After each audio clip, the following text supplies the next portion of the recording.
what happened in Vancouver in 1994. Game 7, Stanley Cup Finals, 1994. Their team loses. There's rioting in the city. It's almost identical to what happened in 2011. They caught this one guy on camera, and he said, the only thing that's going to make me feel better right now is material things and violence. We're seeing this pendulum swung now where it's defense of criminal behavior.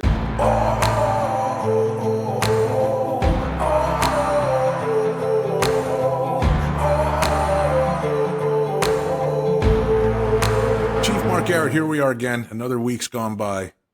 Are you a hockey fan, Chief? You know what? I wouldn't call myself a hockey fan. I've been to a handful of games, and I guess I enjoy it a little bit, but not a fan. Yeah, me neither. Never played hockey. My dad was a big hockey fan, but I never played hockey. I know football's your thing, man, especially living now in the SEC, buddy. That's right. So you're not a – is there a Pac-10 anymore, Mark, or is it Pac-10 gone? I don't know what's it called. No, I mean, what's it called now? It's like merging with, is it the Big Ten? I've forgotten now because it's happened so fast so many times. But listen, I'm still a USC Trojans fan. Grew up a Trojans fan. So wherever they're playing, I'll be cheering for USC. But the SEC is pretty exciting. I agree with you. I've been a USC fan, I think, since I don't know when I started following them. Probably when Keyshawn Johnson played there back in the day. Wasn't Key a SC guy, Trojan? Oh, yeah. He definitely was. That's when I became a fan. I bet to Charles White. That's how far back I go. But anyway. Yeah. Troy Polamalu? Yeah. Oh, definitely. Gotta love the hair, Mark. You gotta love the hair. God bless him. Today, Mark, we're going to talk about I think it's a great series that ESPN's done over the past several years, 30 for 30, where they pick kind of interesting topics and do like kind of mini documentaries on them. This one's about hour and a half, hour and 20 minutes, something like that. It's called I Just Came for the Riots. And it details the social unrest, Mark, as you and I know that to be the proper term. Social unrest associated with the Vancouver Canucks losing Game 7 of the Stanley Cup Finals in 2011. And this, you might think this is a little kind of off topic for us. Maybe it is, but there's really two things when I watched this that caught my attention. And really three. Let's say three things that caught my attention as really specific things to dive in on. And as we get through the story, I'm going to see what your thoughts are on them because in your spot as chief in the California Highway Patrol for the LA area, I want to know how you would have handled a couple things that came up in this. First off, Mark, I was obviously living in LA when the Lakers went on their three-peat run. I don't know, what are we talking? We're probably talking, 2000, 99, 2000, 2001, 2002, somewhere in there. What was your assignment back then with California Highway Patrol? So in 1999, I was still a patrol officer. I was working in the Altadena station, kind of the northeast part of, LA County. And so that's what I was. I was actually working for a living. I was a patrol officer back then. And I remember those times. I remember where I was in 2000 when they won, and watching the riots. I'll go ahead and use the word riots. Yeah, watch that happen. Yeah. So I didn't have any supervisory role at that point, which is a good thing good place to be actually. Right. It is weird how a phenomena in this country, and I guess it's not just this country, it's worldwide. I mean, you see soccer hooliganism is crazy in Europe. Mm-hmm. Where in South America, in South America too, where it doesn't matter if it's a victory or a loss, there could very well be some kind of riot associated with a sports team. And is it the type of person who's a fan? Is it just getting that many people in one place at one time when they leave the building with that all feeling the same way, charge of adrenaline or whatever it is? We'll talk about exactly what may be behind it. We're not shrinks, but we'll talk about what may be behind it. Mark, this one, 2011, it was June. the Vancouver Canucks were playing the Boston Bruins. We got all the way to a game 7, and the Vancouver fans seemed pretty sure they were going to win the Stanley Cup. The game was in Vancouver. Mhm. They seemed pretty sure they were going to win the Stanley Cup. They had outdoor viewing parties. Now, I don't recall in LA something like that ever being done, where they showed a sporting event outdoors in a common area like that. But they had outdoor viewing parties in Vancouver where they had these giant screen televisions, and the reports I saw, Mark, in this documentary, right, 100,000 people Yeah. in the street Yeah. watching the game. Okay, so just let me ask you this: just that part alone, your chief, California Highway Patrol, the LA area, and as I know, and you were way more involved in this than I was, and believe it or not, even at DEA, I was involved in this. For instance, when the Mhm. Super Bowl was here, Yeah. months ahead of time, the planning meetings with all the law enforcement heads, where they discuss how things are going to be handled, who's responsible for what each agency's role is going to be. If someone had come to you, Mark, and said, "Hey, we're going to have an outdoor viewing party on the street in downtown LA. We're going to put big screens up. We're going to have 50,000 people, 100,000 people out on the streets." What would your response have been if that was game 7 of a sports series? I would have said I'm going on vacation. Um, Right.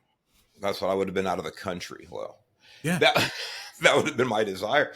But the reality is, and I want to be careful because I don't want to play the Monday morning quarterback. I want to be very careful about that because I was in law enforcement like you were for 3 decades. And people really enjoyed, oh, if I had been there, if I had been, the SAC, if I had been the chief, if I had been the commissioner, if I had been the sheriff, if I had blah, blah, whatever, whatever, whatever. Yeah, but you weren't. So go ahead and button it up. Mm-hmm. And when you want to go ahead and put your behind in that role, then you can talk. So, but even having been there, I do want to be careful because nothing's perfect. Even when you plan everything out, still stuff can still go to crap. Now, having said that, when we are aware in law enforcement of the history of this stuff, and I'll give one example. I'm a Dallas Cowboys fan, and I'm a miserable Cowboys fan right now. But anyway, um, in 1992, actually in 1993, when they won their first of 2 or 3 out of 4 Super Bowls in a row, Mm-hmm. they had riots in Dallas. They beat the pants off of the Buffalo Bills 52-17. Wasn't a close game. And what did they do? People rioted in Dallas, Texas. And I remember one of these rioters, one of these people out there got interviewed, got a microphone stuck in his face, and he said, "It's our turn now. It's our turn now to go out and do XYZ." Because the previous year, I forget who won the previous year or whatever, there had been riots in another city. In other words, there's just in other words, people are clearly, not everybody, but some people are clearly looking for an excuse Mm-hmm. to go out and engage in bad behavior. So, having said that, 2011 in Vancouver, there's plenty of history about what can happen, what's the potential. And now you have a situation where you have 100,000 people outdoors who clearly are expecting, like you said, a home victory, a home win for the Stanley Cup. What could go wrong? That's the question. Not what do we know for sure is going to happen, because nobody does. Now, my understanding is they had, I think, at the outset, as part of their operations plan, they had about 400 officers, I think, assigned to this, right? Right. And I'm thinking 400 to 100, a little low. Um, I can honestly say, Bill, I think in that situation, had I had the authority, when you talk about, in my case, in Los Angeles County, we're talking about LAPD, California Highway Patrol, LA County Sheriff's Department, and then a lot of these other smaller, large agencies, Long Beach Police Department and Pasadena Police Department and Burbank Police Department, Glendale Police Department. there are a tremendous amount of resources, not only physical resources, but intelligence resources that you can Mm-hmm. gather. FBI, Mm-hmm. DEA, all these people as far as intel, which is so important. And the California Highway Patrol is very, very good. The CHP's gotten very good at intel mining and getting a better idea of what might happen. The idea, I think that under the same circumstances, had I had the authority as chief, that I would not have put together as best I could a coalition of law enforcement agencies. Now, again, talking about the Lakers or the Kings, things like that, that's in the city of Los Angeles. Operational authority goes 100% to LAPD in that particular case. Mm-hmm. So there's only so much that any particular, law enforcement leader can do depending on whose jurisdiction it is. So we got to be clear about this. How things work in Canada, I'm not sure. You got, Vancouver PD, you got the mounted police, things like that. But what you want to do is, and LAPD was very good about it. And this, when we had sports events happening that had implications like this championship, certainly subsequent to 20 plus years ago when those three-peat games happened or championships happened with the Lakers. LAPD would reach out to the Highway Patrol, and our primary function was, hey, we gotta keep the freeway off ramps, on ramps closed to here in this area, LA Live and things like this. We have to discourage people from coming into the area that would add to the problem. LAPD put out massive amounts of pre-assigned, officers, things like this, trying to present a show of force to prevent this from happening.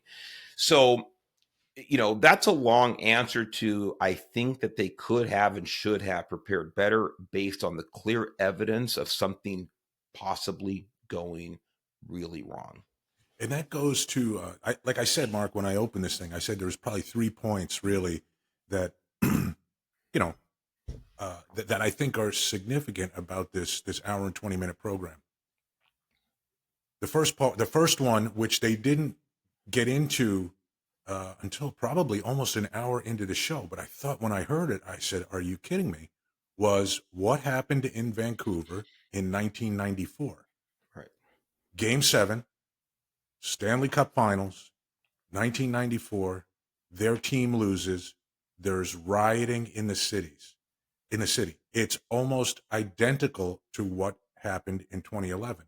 And they showed video of 1994. And Mark, absent the different uniforms, right, and different, people dressed differently in 1994, you really probably couldn't have told the difference. So I understand what you're saying about Monday morning quarterbacking, but at the same time, was there not a lesson that should have been taken from 1994? Did they all of a sudden think, hey, it's 17 years later. We lost Game 7 in 94, and we had these huge riots in the city. But this time is going to be different. We're going to invite 100,000 people into downtown Vancouver, and we're not going to expect the same problems. And I thought it was interesting what you just said about cutting off freeway access or the freeway, basically cutting off the exit ramps or kind of trying to isolate downtown a little bit or wherever the venue is to discourage people from coming in. They did exactly the opposite. Now, I understand that, hey, it's a point of um, pride, local pride, right? It's your team. You think the people were confident their team was going to win. Everybody wanted to be a part of it. There's only so many tickets. They're trying to do something to kind of create unity in the city and promote good feeling in the city. So they invite all these people downtown to watch this victorious game. But don't forget, 17 years earlier, they had the same thing happen, and there were these crazy riots. So the game starts almost immediately. Boston's up 1-0, 2-0, 3-0. And then the third period, when they pull their goalie, Vancouver pulls their goalie, a fourth goal, I think, is scored. They lose 4-0. There was a classic quote, which goes to something I think you just said, Mark, a little while ago, where you said, hey, there's people just looking, I don't know, you say something like there's people looking for an excuse to riot or people, whatever. They're coming down there to cause trouble. whatever the case, now the interesting thing was there was interviews conducted. There were people with cameras on the streets. There were news crews with cameras on the streets around the venue because this was a news event, right? This was Game 7. And after the loss, they caught this one guy on camera. And I don't know if you remember this part, Mark, but he said, they talked to, hey, how do you feel? You guys lost. He said, the only thing that's going to make me feel better right now is material things and violence. Yeah. So right there, I mean, there's a quote on camera, the guy saying basically, hey, we lost. We're gonna do some damage here. There's gonna be violence and looting. Mhm. And sure enough, that's what happened. But the second thing leading up to this game, which people have been critical of, and I've seen the response by the responsible parties, and they seem to completely say, "Oh, that's crazy. There's no way that has anything to do with it." How often the media reminded the citizenry, the people, the fans, how often they reminded them in the time leading up to Game 7 about the riot in 1994 after Game 7. The media was repeatedly showing clips. Remember, the last Game 7 we had, there were riots in the city, and uh, almost like willing that outcome into existence. And what did you think about that, Mark, that the media took that tack? And then more specifically, what did you think of that guy that they interviewed? I don't remember his name, and it's really not relevant, but that media guy they interviewed who really kind of washed his hands of it. When I'm watching it, I'm saying, and he's saying, oh, no, that couldn't have had anything to do with it. Well, it cuts both ways, Bill. And I thought about that, and my initial reaction was, what are they trying to foment this kind of behavior? But then I tried to take myself. I tried to sit back and analyze what else was the media to do. In other words, the 1994 story was huge, and it was very relevant. I think that it was newsworthy. I mean, did they pound it too much? Did they possibly encourage people to do this? I mean, people who weren't even alive at the time, or don't remember 1994. It's possible, but it certainly was a newsworthy event. I don't think a year went by with when the Kings won championships there, the hockey team in Los Angeles, that media references were not made to the riots when the Lakers won championships. So I don't think that it was anything. I don't think it was inappropriate at face value. Was it hyped too much? Whatever that might mean. What's that threshold? It's possible. I certainly see that part of it, but I still think that it was newsworthy to talk about what had happened 17 years previous. At the same time, this is why I say it cuts both ways. If one thinks that it might be encouraging bad behavior or giving people, ideas of what they may be able to get away with, things like that, it sure as hell should be reminding law enforcement, you better be on top of your game. That you better be on top of your game. That you should be doing everything within your ability to prepare for the inevitable, to prepare for the worst case scenario. Let's put it that way. I don't think, and by the way, it's not just law enforcement. The idea of bringing 100,000 people down, in that situation with emotions running high, to have them, outdoors watching this, I just don't think that it's the best idea. And you're very correct about the understanding of people wanting to take part in a potentially wonderful event for the city and the fans, things like this, but the potential for what happened to happen was very, very high. So I see both sides of this with the media. It's not something that they could not report. It's not something they could not talk about what had happened almost 20 years earlier.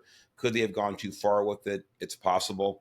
But at the same time, the onus for me was on law enforcement and the city leaders to prepare for the possible outcome of what we saw. Right. I think a couple other things that I I thought were interesting about it. I think this incident has been referred to as like the first social media riots or something to that effect. And we saw in the documentary, I don't know where a lot of the film came from. I guess it was news crews or the documentarian out there at the time, not really anticipating that to happen, whatever. But as this violence kicked off, and it started with one person jumping on a car, and then three people jumping on a car, and then cars being flipped over, and then cars being lit on fire, and it just escalated and escalated. I don't know, Mark. At least for me, I mean, you almost there almost seemed like there were some people at the time that were saying like, "Hey, once you're in this mob, and once this kicks off, you're almost like not responsible for your actions." Did you get that feeling at all? Like, Oh, and, go ahead. not that specifically, someone said, "Hey, I just got caught up in this," and but it was almost like there was a little bit of an with some people, like a little bit of an understanding, like, "Hey, once stuff starts getting crazy like this, people aren't responsible for their own actions in when this mob mentality takes over." Yeah, which of course is absolutely bogus. Now there was one lady in there who literally got kind of caught up in it. Now even she, I mean, she's the one that took a selfie, or someone took a picture of her. I can't remember now. I think someone took a picture of her with a guy with the shirt. Yeah, That, and the shirt said what, Mark?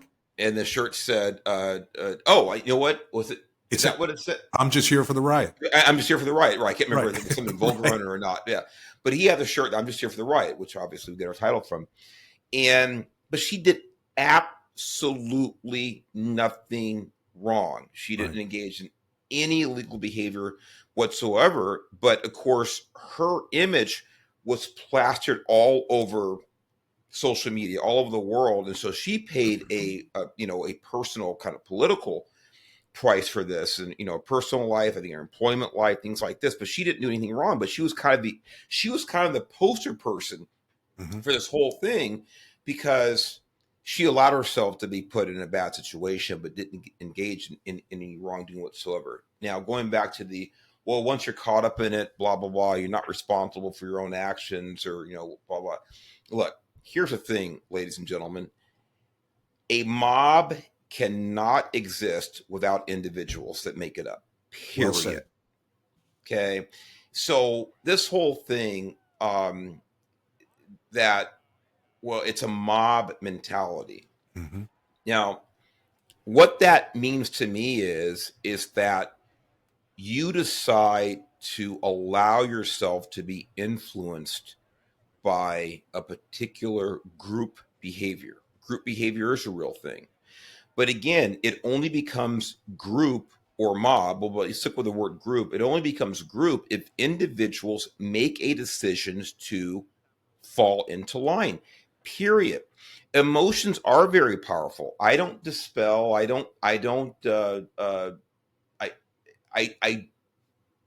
do believe that emotions are very, very powerful, but it shows you this. It shows you how dangerous emotions are. Emotions are extremely dangerous because generally emotions are not logical. Mm-hmm. That's why when you put yourself in that position, and when you go down to an event, 100,000 people, and you're hoping your team's going to win, you expect your team's going to win, you have to understand if I did it, a Dallas Cowboys fan, I go to a big outdoor event, blah, blah, I have to understand that some of my cognitive, objective, reasonable part is going to be diminished. Right. But once you realize that, then you can say, "Hey, listen, Mark, don't forget yourself. Don't forget what you are. Don't forget you're still responsible for your actions." That's what responsible people do. And, it's like, well, I was drinking and so I got to control. That's your decision to drink to a point where you are not in control of your faculties. I don't accept the mob mentality as far as responsibility being diminished one bit. It's and here's one of the reasons. I mean, I think I made it clear, but to add to that is that we all have to understand that once you do give into mob mentality, is that your actions can be far amplified beyond what they were if you were acting as an individual, because mobs are frightening. They're frightening to law enforcement. They're certainly frightening to store owners. They're frightened to grandmothers walking on the street. In fact, there was more than one gentleman in there. There's one guy who wrote a public apology ahead of time, and said, this was, I'm responsible. It's my fault. I let myself get caught up in this. And that's what happens when you can step back after the fact and look at, like, my God, what did I allow myself to become in this moment just because my emotions were running high? And Mark, what was interesting, and it goes to what you said a few moments ago, there were people who, so the physical violence, the first physical violence that I saw was Canuck fans versus Boston Bruins fans. Yeah. Pushing, shoving, fistfights. Very ugly. Then, as that escalated, there were actually what I guess we would call good Samaritans. There were people who were saying, hey, they were actually yelling, this is our city. What are you doing? Yes. Don't do this. You're destroying everything. And they actually started trying to hold back the crowd, push back the crowd. And there was one situation where a guy was knocked, a good Samaritan who was doing that was knocked down, and they were kicking him in the street. And then two other people intervened. I don't know, potentially saved his life, because he did not look good when they got him up, bloody, face bloody, etc. And all he was trying to do was stop people from destroying property, trying to do the right thing. He was almost killed, and two other people had to then save him. So there were good people out there who were able to remain in control despite the mob. And, it's interesting because it goes to what you're saying. Like they were their cognition was such that they didn't get influenced by the mob. They still knew the difference between right and wrong, and they were still able to do the right thing. And there were several of them, and they were almost looked at as heroes in this thing in the media in the days after it. They were pictures of them, videos of these people trying to protect property and saving people from getting hurt. Yeah, absolutely. And and I remember that when you're talking about where that one gentleman is being, I mean, kicked and punched, and on the ground. It's really disgusting to watch. And that goes back to what I was saying about allowing yourself to be influenced. And again, I think it is, you simply decide, I'm not going to do what I would normally do. I'm going to go along. It's a decision. I'm going to go along. I doubt seriously that any of those people that were in a group beating this one man would do that as individuals, namely because most of them are probably cowards who would never stand someone, one-on-one. But it shows the power of real group mentality. And again, when I say that is, you have to make a decision that you're going to go ahead and let yourself acquiesce to whatever the current is, whichever way the tide is rolling. And then when you couple this with, again, I said, that's why I say emotions, by the way, can be absolutely wonderful, but emotions can be very, very dangerous. And so you're emotional, you're already hyped up. You are assuming, like you said earlier on, Bill, that people were convinced that they were going to win the Stanley Cup. Mm-hmm. And so you go from this high to this low. They're both emotions. You go from being, just absolutely on cloud nine, euphoric, to anger, to absolute anger. Those are both emotions. And then you couple that with how much alcohol is flowing. Yeah. So again, these are decisions. Okay, I'm going to go out here and I'm going to be completely on the edge of the emotional spectrum. I'm going to load myself up with alcohol. And by the way, there was one guy talking about, I think he said alcohol. He had multiple LSD. LSD, alcohol, weed. Right. There was one, and cocaine. Yeah, if I remember correctly. Right. So this guy was like a layer cake of like, I'm going to be in trouble today. Okay. Right. So when I hear all the excuses about the mob mentality and things like that, it's like, most people have to make so many decisions to put themselves in that situation to begin with. I said, sorry. It's like the guy who kills somebody, behind the wheel of a car because he's full of Yeah. nine beers. Right. No, you made the decision. I know it's a cliche, but it's really important to remember. If you put yourself in the circumstances, then you know you've made the decision. So, and this, I know a little bit off topic, but I think it's germane to the conversation. It's the same thing we see when we talk about for maybe not to be totally accurate, but these spontaneous riots we see when it comes to race relations or the Rodney King Hmm. riots, and things like this. That most of these people that are involved in the behavior wouldn't do it as individuals, but and even if you say, well, my anger is righteous, well, maybe it is, but like they were saying, Bill, you said it a minute ago, this is your city. Right. This is your city. It's the same thing with like the Rodney King riots and other political um, uh, riots. You're only doing damage to where you live, where you work, where you own a business. Um, it shows the power, the very dangerous power of emotions, because often the only person you're hurting is yourself or the people you purport to support. Yep. Yep. And then the only other thing to talk about, Mark, was the response, which I guess this is what now, 13 years later. Um, Mm-hmm. Today's time, it would be called I'm going to not say this the normal way to try to avoid problems. It would be Mm-hmm. called the cultural cancellation, There we go. where uh, they the people of the city used social media and really set out to identify, because again, we talked about it. This was Everybody was out there with their camera. When you see pictures of the streets with this rioting going on, everyone is filming everything. So there's probably tens of thousands or hundreds of thousands of images, uh, videos. Someone started a website to just upload them so people Yeah. could upload pictures. Everyone started uploading pictures, and then it became private sleuths or individuals taking it upon themselves, saying, "Hey, let's identify these rioters and let's get them." Yeah. And then the craziness started with that, where they almost called it. One person called it the riot after the riot.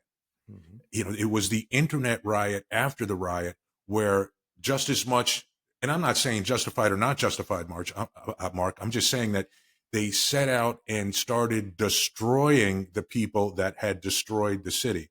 So they put their pictures up. They said, help us identify these people. They notified employers. There was one guy who was going to be on the Canadian Olympic team as a swimmer. And was he the guy that was about, Was they caught him with the rag coming out of the gas tank on the police car, and he yeah, was bent down, and he was yeah, bent he's down with a 17 years lighter. old. Right. Yeah. He was Mm-hmm. it looked from the picture as if he was about to set a police car on fire. Mm-hmm. Um, you know, and they started a petition, online, get him thrown off the Olympic team or whatever. But this giant movement started, and basically it was the public. It was a movement of the public via social media to demand accountability. And I Mm-hmm. don't know, for sure, I don't recall anything prior to 2011, where there was such a big um, public outcry for accountability.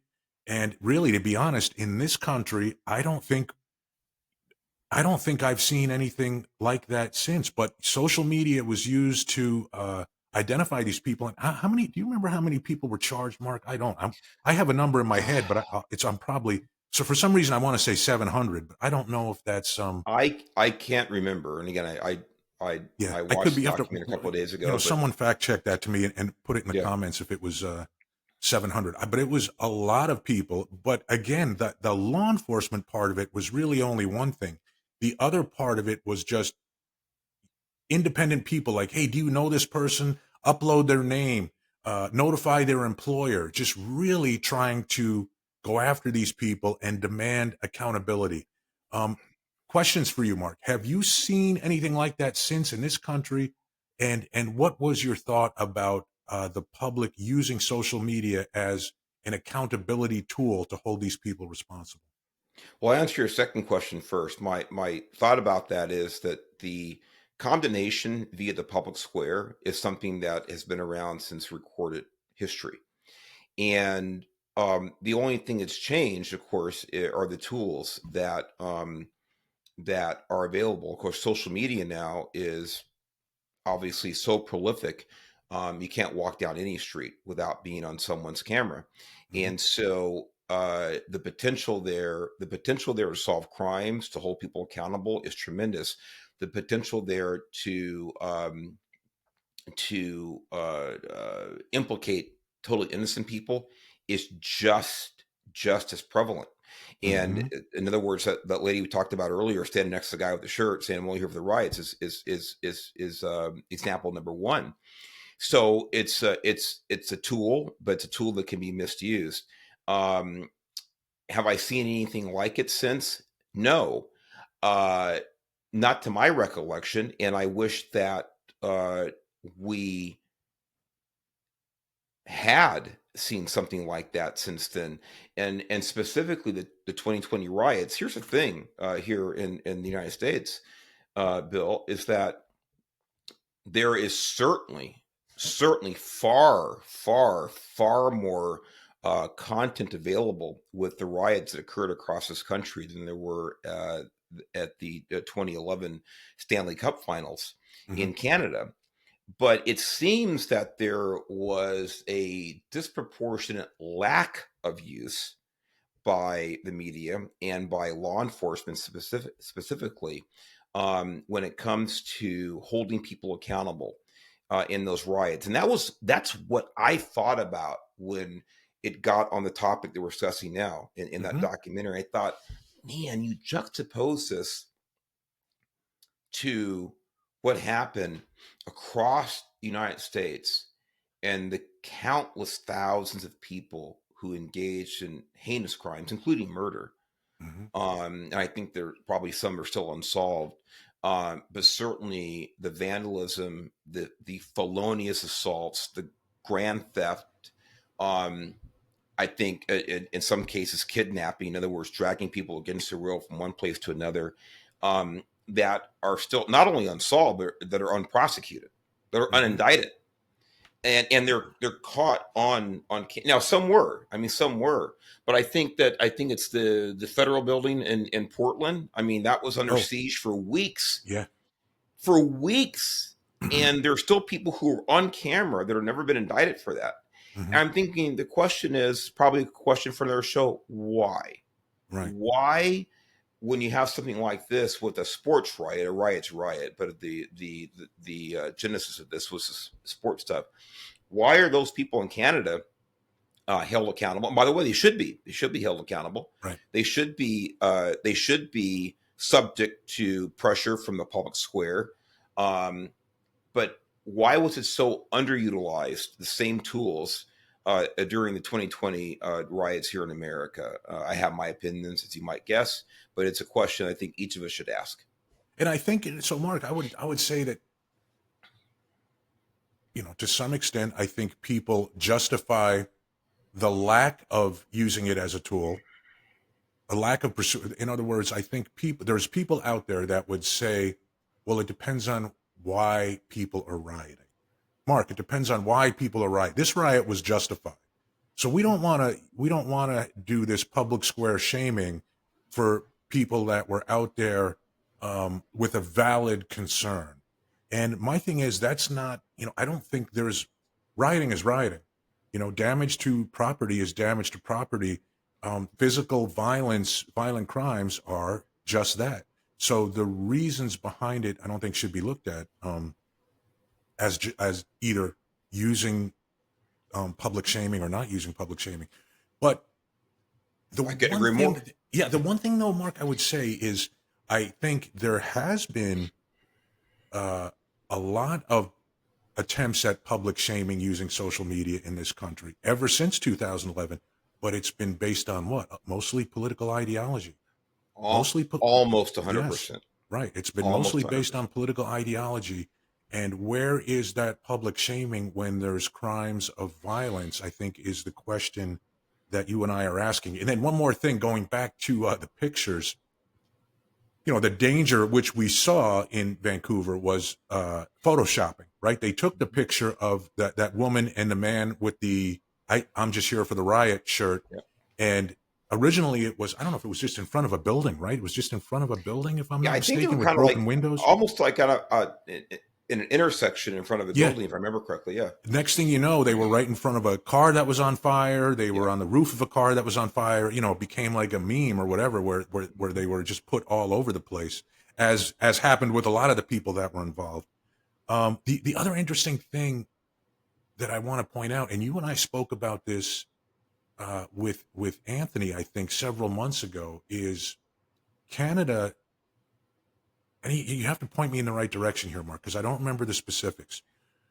But Canada was telling people not to make public videos of potential crimes because, Anthony, am I right on that?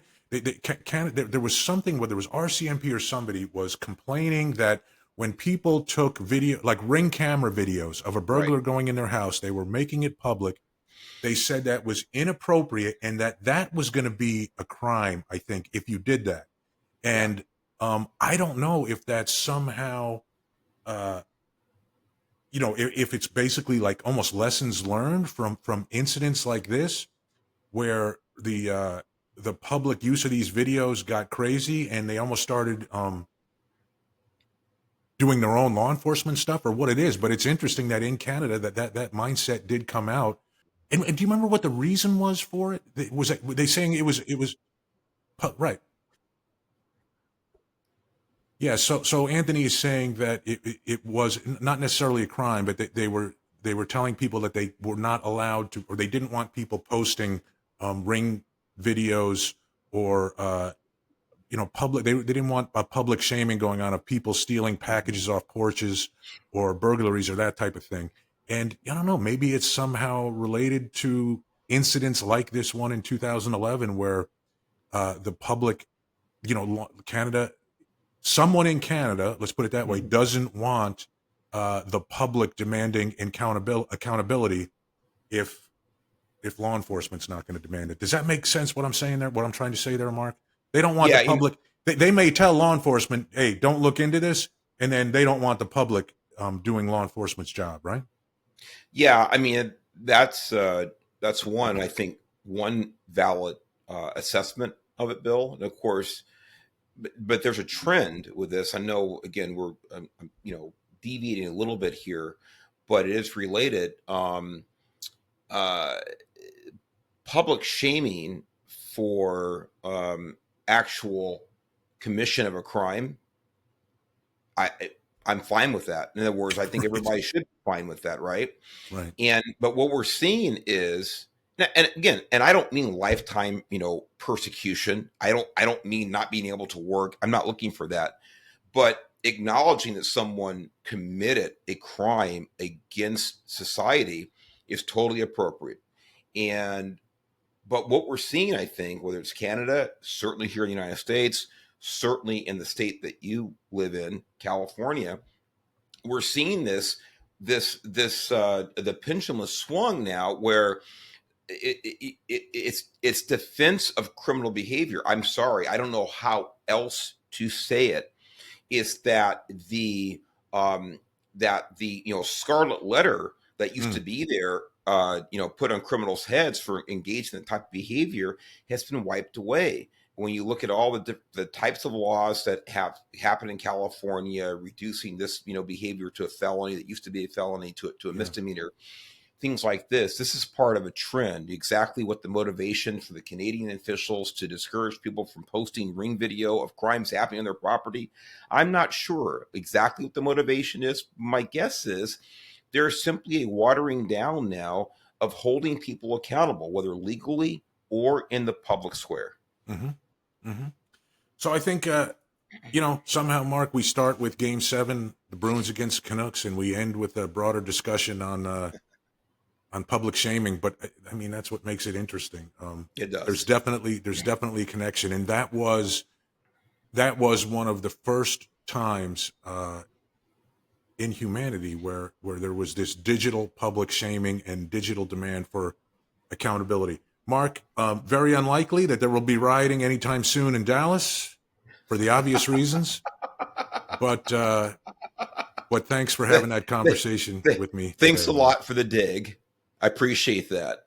I'm still in therapy for the first round playoff loss to the Packers last year, Bill. As you should be. And yeah. And then of course you have to take advantage of a broken soul and just crush it more. So I appreciate that. Hey, follow our advice, folks. If you have tickets, go to the game. Don't watch it on a big screen outside the stadium or venue. Likely from history, we know that doesn't end well. Thank you, everyone, for joining us, and we'll see you next time.